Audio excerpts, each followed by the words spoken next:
Moving on from silica training, we will now jump into landscape construction and general landscape safety. Although it may be last in the line here, landscaping is a big part of what we do, and it comes with its own safety risks.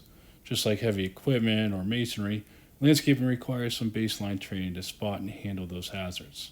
This presentation is about giving you the tools to recognize those hazards and work around them. We'll cover things like PPE, hand and power tools, fall protection, some environmental hazards, and working near traffic. It all comes down to the company providing the training and resources to keep its employees safe, and the employee's responsibility is to implement that training and use those resources. In addition to identifying potential risks, personal protection equipment, or PPE, is our first line of defense, as it's commonly referred to.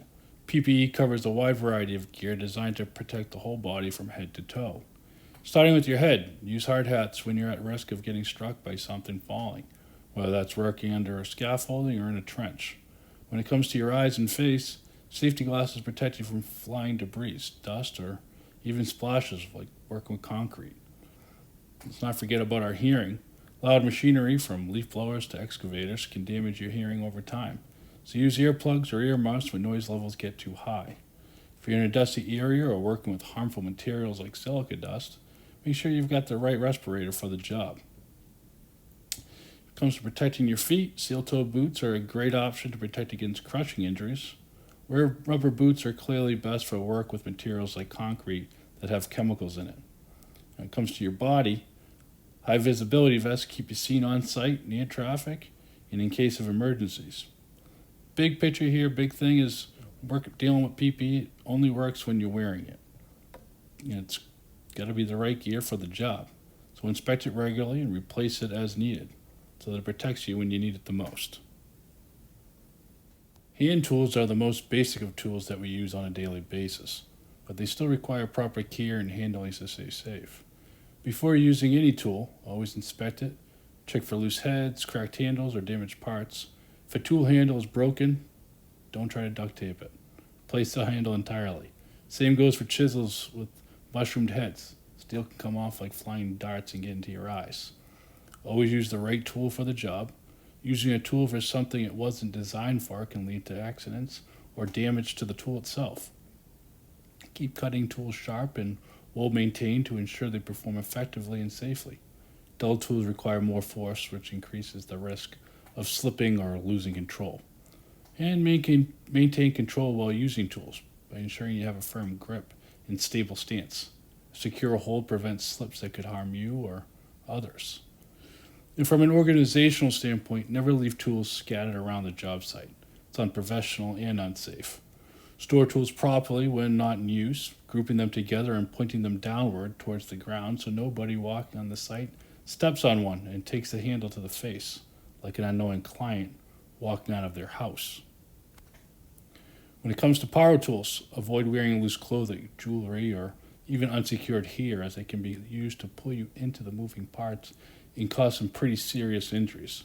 Make sure you inspect them before you're using them. Check for any damage or defects. Replace as needed.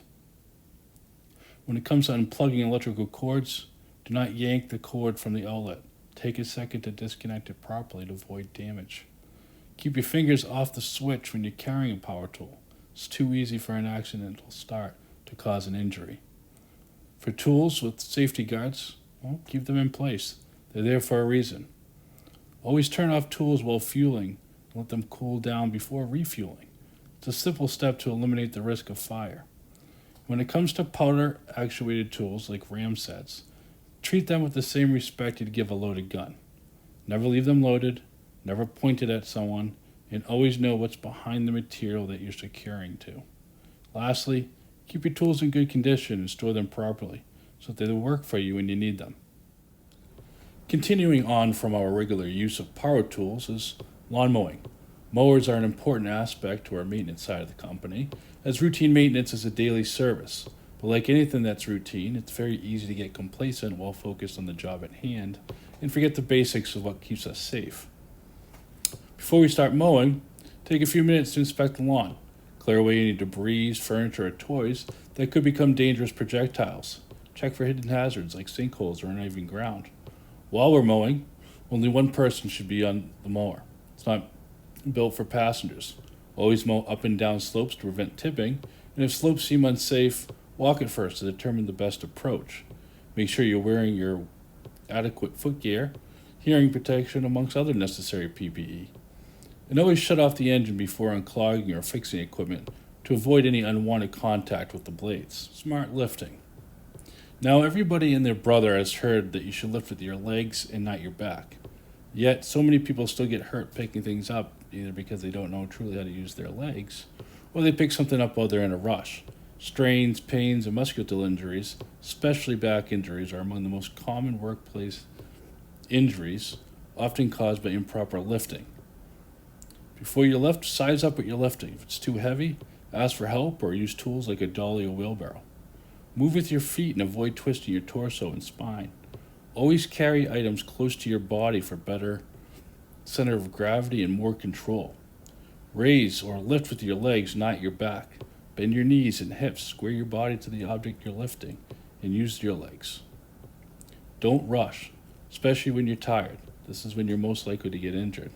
And I'd add, daily stretching routine can also improve flexibility, reduce risks, and better prepare your body for physical tasks throughout the day. Fall hazards and fall protection. According to OSHA, falls are the leading cause of workplace injuries and deaths, with many occurring from heights of 10 feet or less. Starting off here with some ladder safety, use the right ladder for the job. Make sure it has a stable and secure footing. Maintain 3 points of contact while climbing, and avoid overreaching.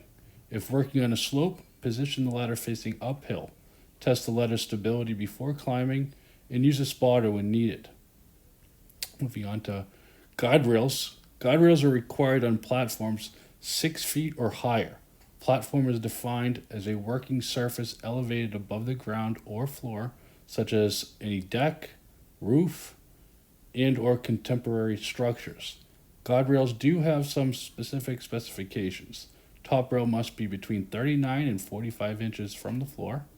There must be a rail midway between the toe board and the top rail. And vertical posts must be no more than 8 feet apart. So we get into scaffolding. Well, OSHA only mandates guardrails on scaffolding at 10 feet, for whatever reason that may be. Adding them at 6 feet like any other platform would be good practice. In addition to guardrail systems, be sure to inspect scaffolding regularly. Make sure it's set up securely and fully planked with durable boards. And avoid any makeshift supports under the legs. And lastly, although we don't use platform lifts often, for the exception of maybe some chimney work and Christmas lights, if you are using this equipment, you must wear a harness anchored to the platform itself. Most falls can be prevented with the proper equipment and safe practices. As outdoor workers, we face a variety of environmental hazards every day, and it's important to stay prepared, whether it's extreme heat or cold. We need to dress accordingly. In the cold, layer up, cover exposed skin, and take breaks to warm up.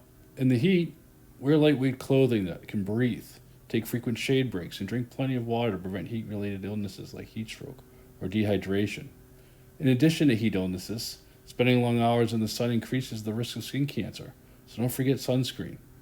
Be cautious of plants like poison ivy and bugs or insects that can cause allergic reactions, bites, or even spread diseases like ticks with Lyme disease. If you carry an EpiPen for severe allergies, make sure you have one on you and your team knows where it is and how to use it just in case.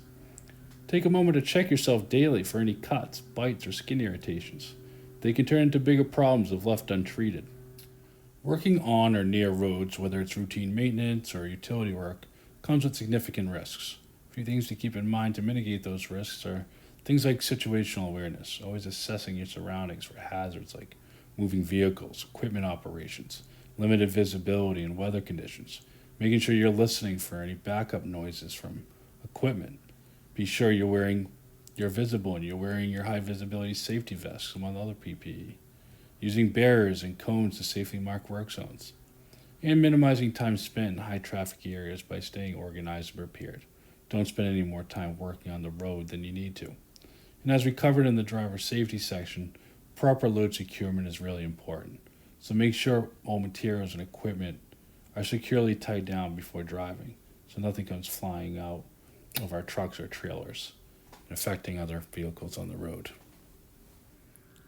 Accountability and compliance. Safety begins with individual accountability and teamwork. Every crew member is responsible for following safety practices and looking out for one another. We follow OSHA regulations and company standards while continually reviewing and improving these standards to provide the safest working environment we can. A strong safety program also requires reporting, documenting, and reviewing incidents. It's not to really assign blame or jam anyone up, but it's to strengthen our safety culture and make improvements. While disciplinary action may be necessary at times, the primary reason for all of this, or goal, is educational so that we can create preventative measures from avoiding those hazards and accidents in the future. All right, so that wraps up the landscape side of things. For questions and discussions, anyone, please speak up. Thank you.